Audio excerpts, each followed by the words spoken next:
You want to know how fanciful our federal election campaign is? You want to know how disconnected the Albanese Labor government is from economic reality? Just think about what's been happening in the past 24 hours. Global markets are in a tailspin as economic confidence heads south because of Donald Trump's war on free trade. The Trump tariff onslaught has dramatically undermined the global trading system, with tariffs imposed on virtually all imports into the US, by far the largest economy in the world. Trillions of dollars have been wiped off company values. In Australia today, it was a bloodbath. Just about every Australian is a loser already through our superannuation funds, and it might get substantially worse as some experts claim a US recession is now more likely than not. This all exposes the vulnerability of our trade-reliant economy, where the budget is in structural deficit, with Labor's own budget forecast telling us that the federal government will continue to spend more than it earns for at least the next 10 years. All this is happening while Labor's obsession with pleasing the United Nations by plotting a path to net zero by 2050 has turned our energy-rich nation into an energy-poor one. Our dramatically inflated power prices, now soaring to record levels, of course, act like an internal tariff on everything we produce and everything we spend. So in these dire circumstances, what does the Albanese Labor government decide to do in the second week of the election campaign? They've decided to splurge another $2.3 billion of borrowed taxpayers' money on another handout, this time subsidising household batteries. Yeah, Labor promised cheaper power and have given us the most expensive electricity of all time, and instead of coming up with a plan to generate more electricity more reliably at a lower cost, they're going to spend more of your money making some batteries cheaper for some people. These can power your remote control or your kid's toys, but this can power your house. Yeah, well, if only it was so simple, hey? Home batteries are very expensive. They might set you back more than $10,000, so only the well-off can afford them, even with Labor's subsidies. This means that some taxpayers will see their hard-earned taxes used to help other people get batteries. But even then, they'll all need to be connected to the grid, of course, because they'll need power when the batteries run flat, when there's not enough sunshine to recharge them.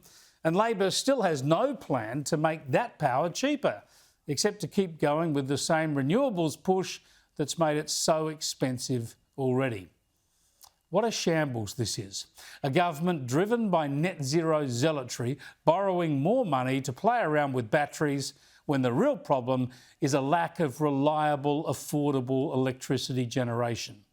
A government that won't stand up to China on national security, but will subsidise Chinese batteries with our tax dollars. The trouble is there's too little focus on all this reality, of course. Much of the media, especially the taxpayer-funded media, has no interest in interrogating these issues. Instead, they go along with the net zero zealotry. They push climate and energy propaganda rather than the facts. So what should be central in the election campaign is barely a footnote.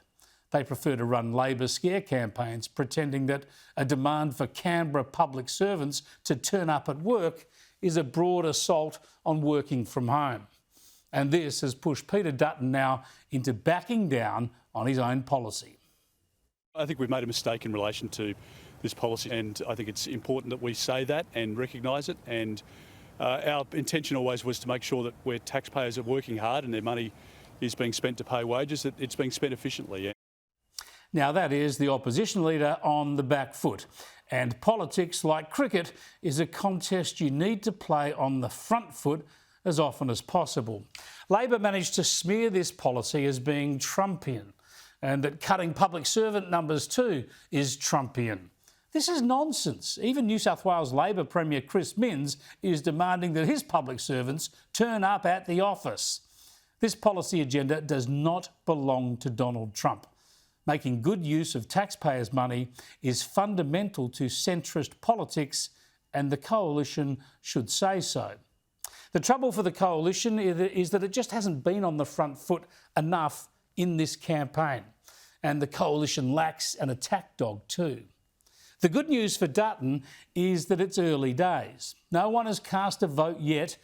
He'd want to get a wriggle on soon because they'll be voting in just over a week, actually. But I reckon most people are not even engaged in this campaign yet. And the other good news is that Labor's polling is still where it was at the last election, the worst in its history.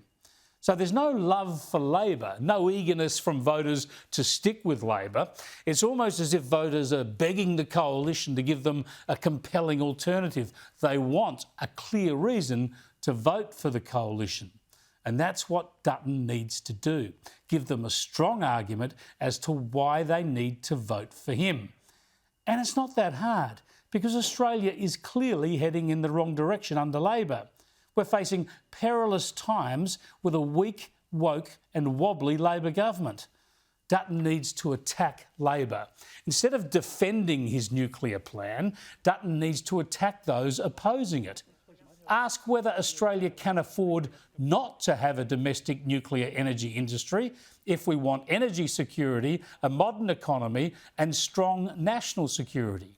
Instead of pretending net zero is achievable, Dutton and the coalition need to point out how Labor's net zero obsession is destroying our economy with a renewables plan that can't possibly deliver net zero.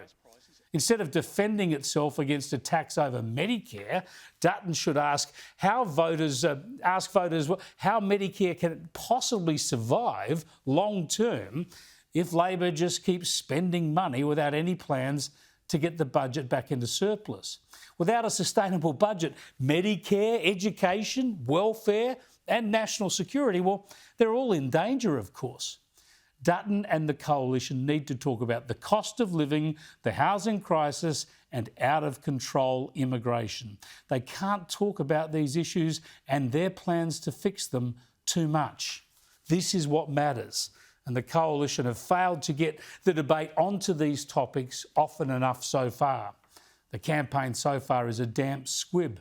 Half the electorate haven't even noticed it, as I mentioned, and that's just what Labor wants. Albanese and Labor want the campaign to drift along with Easter and the Anzac Day long weekend, distracting people from the real debates so that they can slip through with as little scrutiny as possible. What Labor does not want is a full frontal attack from the coalition about how this country is rudderless in turbulent times. The last thing Labor wants is a debate of substance about the future of this country. Dutton needs to focus on this campaign like his life depends on it, because his political life probably does, and the future of the country certainly does. Tomorrow night's People's Forum is his big chance to zero in on the core issues and create some momentum in his campaign. Dutton needs to make Anthony Albanese publicly accountable for what Labor is doing to this country.